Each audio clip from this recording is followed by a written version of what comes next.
আসসালামু আলাইকুম। প্রিয় দেশবাসী, আজকে বাংলাদেশ দ্বিতীয়বার যে স্বাধীন হয়েছে তার 2 মাস অতিবাহিত হয়েছে। এই 2 মাসে আমরা অনেক কিছু দেখেছি এবং অনেক কিছু শুনেছি। বিশেষ করে স্বৈরাচার হাসিনা তিনি ভারতে বসে নেতাকর্মীদের বিভিন্নভাবে উস্কে দিচ্ছে। আজকে একটা ফোন আলাপ ফাঁস হয়েছে, যেখানে তিনি তার গোপালগঞ্জের এক ছাত্রলীগের যুগ্ম আহ্বায়ক তিনি পরিচয় দিয়েছেন, তার সাথে কথা বলেছেন এবং তিনি এক ধরনের হুমকি দিয়েছেন। সো তিনি তো পালিয়ে গিয়েছে। এখন বাংলাদেশে যেসব নেতাকর্মীরা আছে যারা তার এই অপকর্মের সাথে জড়িত না, এমন এমন নেতাকর্মী আছে, কিন্তু তাদেরকে তিনি আজকে উস্কে দিচ্ছেন যাতে একটা রাষ্ট্রে যাতে একটা বিভীষিকাময় তৈরি হয়। সো আমরা এই হাসিনার ফোনালাপগুলো আমরা আর রাষ্ট্রের কেউ চাচ্ছি না শুনতে। এবং আমি অন্তর্বর্তীকালীন সরকারের যে উপদেষ্টা জনাব নাহিদ ইসলামকে বলবো যে সৈরাসার হাসিনা কোনো ফোনালাপ যেন আর আমাদের সামাজিক যোগাযোগ মাধ্যমে না আসে, এতে আমাদের দেশেরই ক্ষতি হবে। স্যার, আজকে ভিন্ন আরেকটা বিষয় নিয়ে কথা বলবো, সেটা হচ্ছে বৈষম্য বিরোধী ছাত্র আন্দোলনের যে নেতৃত্ব এবং নেতৃত্বে যারা ছিল তাদের নিয়ে কথা বলবো। এই বৈষম্য বিরোধী ছাত্র আন্দোলন এটা মূলত 2018 সালের কোঠা সংস্কার আন্দোলন থেকে, অর্থাৎ ভিপি নুরুল হক নূরের নেতৃত্বে, হাসান আল মামুন এদের নেতৃত্বে বা রাশেদ ভাই তাদের নেতৃত্বে কিন্তু এই আন্দোলনটার যাত্রা শুরু হয়েছিল। বিশেষ করে ফারুক বইও ছিল, আমি তাদের নামও বলবো। তখনই সেই আন্দোলনে 18 সালে আমরাও শাহবাগে আন্দোলনে শরিক ছিলাম এবং আহ, এরপরে 24-এ এসে এই আন্দোলনের একটা রিট হয়, সেখানে আদালত সেগুলো খারিজ করে দিয়ে এবং কোঠা আবার বহাল রেখে দেয়। সো তারপর থেকে আন্দোলনের শুরু হয়। যদিও ঢাকা ইউনিভার্সিটিতে এই আন্দোলনের যাত্রা শুরু হয়েছিল, তারা যথেষ্ট মানে আন্দোলন করেছে এবং তারা সেই আন্দোলনের প্রেক্ষিতে আজকে 16 জুলাই বিশেষ করে আবু সাইদকে গুলি করা হত্যা করা হয়েছিল। এরপর থেকে সারা বাংলাদেশে আন্দোলনের তীব্রতা বেড়ে যায়। বিশেষ করে মীর মুগ্ধকে যেভাবে মারা হয়েছে, এই মৃত্যুটা আবু সাইদ, মীর মুগ্ধ এবং চট্টগ্রামে অসীম ছাত্রদলের এক ভাই তিনি মারা গিয়েছেন।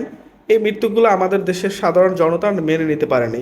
তারপর থেকেই সাধারণ জনগণ এই আন্দোলনে শরিক হয়েছে বলেই আজকে, এবং মহান আল্লাহ তাআলা আমাদের সাধারণ জনগণের সাথে ছিল বলেই আজকে স্বৈরাচার হাসিনা পতন হয়েছে। আজকে আরেকটা বিষয়ে কথা বলবো, সেটা হচ্ছে এই আন্দোলনের যে কিছু গুরুত্বপূর্ণ পয়েন্ট, বিশেষ করে মিরপুর 10, উত্তরা, বাড্ডা, ঢাকা চট্টগ্রাম মহাসড়ক, শনি একটা যাত্রাবাড়ি, এই 4টা পয়েন্টে যে আন্দোলন হয়েছে, এই 4টা পয়েন্টে কেন্দ্রীয় সমন্বয়কদের কেউই নেতৃত্ব দেননি। এখানে নেতৃত্ব দিয়েছে বিভিন্ন ছাত্র সংগঠনের নেতাকর্মীরা, ছাত্রদল, এরপর ছাত্র শিবির, বাংলাদেশ জাতীয় ছাত্র সমাজ, এছাড়া অন্যান্য বিভিন্ন ছাত্র সংগঠনের নেতাকর্মীরা এখানে নেতৃত্ব দিয়েছে, সাথে সাধারণ জনগণ। এবং এখানের একে স্কুল অ্যান্ড কলেজ, বর্ণমালা আদর্শ উচ্চ বিদ্যালয়, Shamsul Haque Khan school and college, doctor Mahbubur Rahman Molla college, Narayanganj মহিলা কলেজ, তুলারাম কলেজ, এই যে আরেকটা কলেজ আছে মুরাপাড়া সরকারি কলেজ, এই কলেজের শিক্ষার্থীরা এই যাত্রাবাড়ি, শনি একটা কাজলা, এখানে তারা আন্দোলনে সক্রিয় ছিল। এবং এই আন্দোলনের নেতৃত্বে আমরা আমাদের ধনিয়ার শিক্ষক যে একটা ইউনিটি ছিল, আমরা যার যার জায়গা থেকেই আন্দোলনের নেতৃত্ব দিয়েছি এবং সমন্বয়কদের দিক নির্দেশনা দিয়েছি কিভাবে আন্দোলন করতে হবে এবং কিভাবে কি করতে হবে। বিশেষ করে 10-এর 9-এর ছেলে মেয়েরা এই আন্দোলনটা আসলে ওরা বুঝতে পারে নাই, কারণ এক এক জায়গায় স্লোগান দেয়, একদিকে দৌড় দেয়, আবার এক জায়গাটা ফাঁকা হয়ে যায়। সো এরকম একটা বিশৃঙ্খলা ছিল। সেখানে আমরা বিভিন্নভাবে কথা বলেছি তাদের সাথে, সরাসরি যে আমরা বলেছি এটা এভাবে করতে হবে, তাদের আর্থিক সহায়তা দিয়েছি, নানানভাবে সাহায্য সাপোর্ট করেছি। হসপিটালে আমরা বিভিন্ন শিক্ষার্থীদের আনা নেওয়ার জন্য আমরা বিভিন্নভাবে সাপোর্ট করেছি। সো আমরা যদিও আজকে কৃতিত্ব পাচ্ছি না, কারণ রাষ্ট্র সমন্বয়কদের মাস্টার মাইন্ড হিসাবেই পরিচয় করিয়ে দিচ্ছে। সো এই আন্দোলনটা মূল মাস্টার মাইন্ড হচ্ছে ছাত্র এবং জনতা সবাই।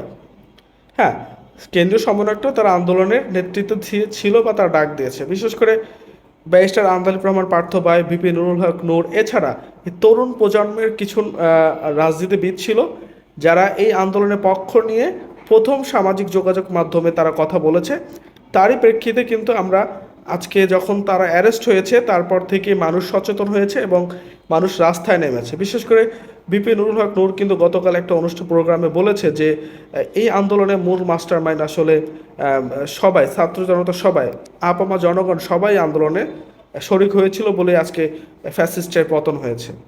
সো আমি ডক্টর মোহাম্মদ ইউনূস স্যারকে বলবো তিনি যেন অন্তত যখন যেখানে বলবে এই আন্দোলনটার কৃতিত্ব সকল সাধারণ শিক্ষার্থী সহ ছাত্র জনতাকে দেন, তাহলে আমরা খুশি হব যে আসলে আমরা এই ফ্যাসিস্টকে মানে হটানোর জন্য আমরাও ভূমিকা পালন করেছি। সো আজ এ পর্যন্তই, ভালো থাকবেন সবাই।